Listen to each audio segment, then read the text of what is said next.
Il a achevé Mike Tyson en quelques secondes. Ce combat est effrayant à regarder.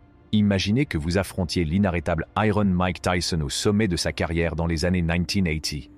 Il avait tout pour lui, la puissance, la célébrité et 3 titres de champion du monde des poids lourds. Et si nous vous disions qu'un boxeur a déjoué tous les pronostics et battu Tyson en quelques secondes, ce combat est une véritable montagne russe émotionnelle, avec des rebondissements que vous ne pourrez pas croire. Rejoignez-nous pour découvrir l'histoire choquante d'un boxeur outsider qui a affronté le pire homme de la planète, laissant les spectateurs terrifiés. Tyson était une superstar à l'époque. Il régnait en tant que champion du monde invaincu et incontesté des poids lourds, détenant les titres WBC, WBA et IBF. Malgré les controverses qui l'entourent, comme sa relation tumultueuse avec Robin Givens, ce conflit contractuel et son changement d'entraîneur, Tyson reste une force avec laquelle il faut compter à l'intérieur du ring. Tout le monde s'attendait à assez que Tyson utilise ce combat comme un échauffement avant d'affronter Evander Holyfield, qui était l'aspirant numéro 1, invaincu chez les poids lourds et qui assistait au combat. Tyson dominait tellement qu'il était même considéré comme l'un des meilleurs combattants au monde, ce qui est plutôt rare chez les poids lourds. D'autre part, Buster Douglas était classé 7e poids lourd par le Ring Magazine. Sa carrière de boxeur professionnel était jusqu'alors mitigée, et son dernier combat pour le titre s'était soldé par une défaite par TKO au 10 round. Cependant, une série de 6 victoires consécutives lui permet d'accéder au titre de Tyson. Avant le combat, Douglas est confronté à des difficultés personnelles, notamment la perte tragique de sa mère 23 jours seulement avant le grand combat. En outre, la mère de son fils souffrait d'une grave maladie rénale et il avait lui-même attrapé la grippe la veille du combat. Les analystes de boxe de HBO, Larry Merchant et Jim Lampley, s'attendent en fait à un nouveau KO en 90 secondes, comme lors des précédents combats de Tyson. Ils ont même plaisanté en comparant leurs animaux de compagnie. Tyson avait un pitbull blanc à l'air dur nommé Duran, en hommage à son idole Roberto Duran, tandis que Douglas avait un beagle nommé Shakespeare. Tout un contraste, n'est-ce pas? Dès le début, il est clair que Buster Douglas ne recule pas d'un pouce. Il surprend tout le monde par son agilité et son intrépidité, lançant des coups de poing dès qu'il voit une occasion d'attaquer Tyson. Il s'appuie sur son direct rapide et précis pour tenir Tyson à distance et l'empêcher de pénétrer à l'intérieur, là où Tyson est le plus dangereux. Lorsque Tyson tentait de réduire la distance, Douglas l'attachait, s'éloignait ou ripostait par une rafale de coups de poing. Dans ces premiers moments, Douglas fait preuve de plus d'agilité que Tyson et reçoit plus de coups de poing dans leurs échanges. Il termine même le 2e round avec un solide uppercut au menton de Tyson. Au fur et à mesure que le combat avance, Tyson parvient à placer une gauche punitive au corps de Douglas. C'est eux qui obligent ce dernier à jeter un coup d'œil à son coin. Cependant, les rounds suivants sont toujours dominés par Douglas, qui utilise efficacement son jab et sa main droite pour tenir Tyson à distance. Tyson, quant à lui, semble passer une mauvaise journée sur le ring. Même le légendaire boxeur Sugar Ray Leonard, qui commentait le combat, a remarqué que les choses ne fonctionnèrent pas pour Tyson. Douglas a continué à dominer pendant les rounds intermédiaires, et bien que Tyson ait réussi quelques-uns de ses uppercuts caractéristiques, il était clairement en train de se battre. Les coups d'estoc de Douglas commencent à faire des ravages, provoquant un gonflement de l'œil gauche de Tyson, ce qui nuit à sa vision. Les hommes de coin de Tyson ont été pris au dépourvu et n'étaient pas préparés à la situation, car ils n'avaient pas apporté d'équipement standard comme des bouts de puits ou des packs de glace, étant trop confiants dans le fait que Tyson gagnerait facilement. Au lieu de cela, ils ont improvisé avec un gant en caoutchouc rempli d'eau glacée qu'ils ont appliqué sur l'œil de Tyson entre les rounds.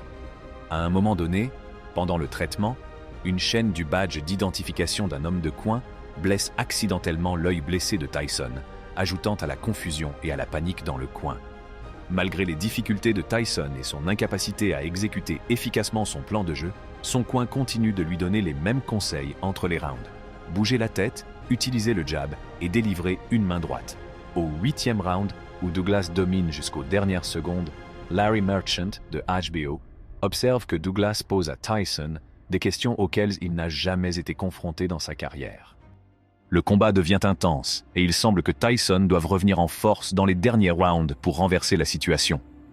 Alors qu'il ne reste que 10 secondes au 8e round, Tyson, qui est acculé dans les cordes, réussit à placer un énorme uppercut du droit qui envoie Douglas au tapis. Le chronométreur a commencé à compter dès que le dos de Douglas a touché la toile, mais le compte de l'arbitre aurait été décalé de 2 temps. Douglas s'est relevé au compte de 9 de l'arbitre, et heureusement pour lui, la cloche a sonné, mettant fin au round. On pouvait voir Douglas montrer sa frustration en tapant du poing sur le tapis. Au 9e round, Tyson sort les armes à la main, essayant de terminer le combat et de conserver son titre. Il espère que Douglas est encore blessé par le coup de poing précédent. Cependant, Douglas fait preuve d'une incroyable résistance et repousse les attaques agressives de Tyson. Il réussit même à fermer complètement les yeux de Tyson. Les deux combattants s'échangent des coups de poing et Douglas réussit une puissante combinaison de 4 coups de poing qui étourdit Tyson et le repousse dans les cordes. C'est un round acharné, mais Tyson ne tient qu'à un fil. Au 10e round, Tyson est sérieusement épuisé par le châtiment incessant qu'il a absorbé tout au long du combat. Alors que Tyson s'avançait, Douglas le jaugea avec quelques jabs avant d'envoyer un étonnant uppercut qui fit basculer la tête de Tyson en arrière, le stoppant net dans son élan. Douglas enchaîne rapidement avec 4 autres coups de poing à la tête de Tyson, qui tombe pour la première fois de sa carrière. Ce moment restera à jamais gravé dans l'histoire de la boxe. Tyson cherche son embout buccal sur la toile avant de tenter de se relever. Mais c'en est trop, et l'arbitre, Octavio Meyran, l'élimine. Buster Douglas réalise alors l'impensable. Il devient le nouveau champion incontesté des poids lourds et réalise l'une des plus grandes surprises de l'histoire de la boxe. Les scores officiels étaient jusqu'alors de 87, 86 pour Tyson, 86, 86 et 88, 83 pour Douglas.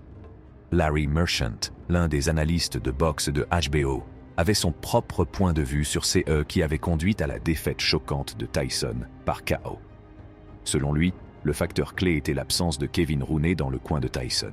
Malgré leur séparation, Rooney a toujours soutenu Tyson chaque fois qu'il l'a vu combattre. Merchant compare l'importance de Rooney pour Tyson au rôle d'Angelo Dundee auprès de Muhammad Ali. Il pense qu'avec Rooney dans son coin, Tyson aurait réussi à résister à la tempête. Tout au long des années 1990, des rumeurs ont circulé au sujet d'une éventuelle revanche entre Tyson et Douglas, mais elles n'ont jamais abouti, et les deux hommes ne se sont plus jamais affrontés sur le ring. Après le combat contre Douglas, Mike Tyson a poursuivi sa carrière de boxeur, mais celle-ci a été marquée par des problèmes juridiques et des hauts et des bas sur le ring. Il a combattu 4 fois de plus avant d'être condamné pour le viol de Desiree Washington, une candidate à un concours de beauté, en 1991. Après sa sortie de prison en 1995, Tyson a réussi à récupérer les titres mondiaux WBA et WBC, mais les a perdus face à Evander Holyfield et n'a plus jamais été en mesure de devenir champion du monde. Il a continué à combattre sporadiquement pendant une autre décennie et a affronté à nouveau Lennox Lewis en 2002, qu'il a perdu. Tyson s'est finalement retiré de la boxe en 2005 après avoir subi des défaites consécutives contre des adversaires moins connus.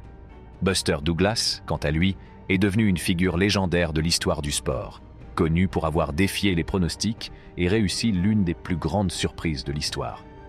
Merci d'avoir regardé ce film. Quelle partie du combat vous intrigue le plus ? Partagez vos idées dans les commentaires ci-dessous et n'oubliez pas d'appuyer sur le bouton j'aime et de vous abonner à notre chaîne pour plus d'histoires de boxe passionnantes et d'analyses sportives.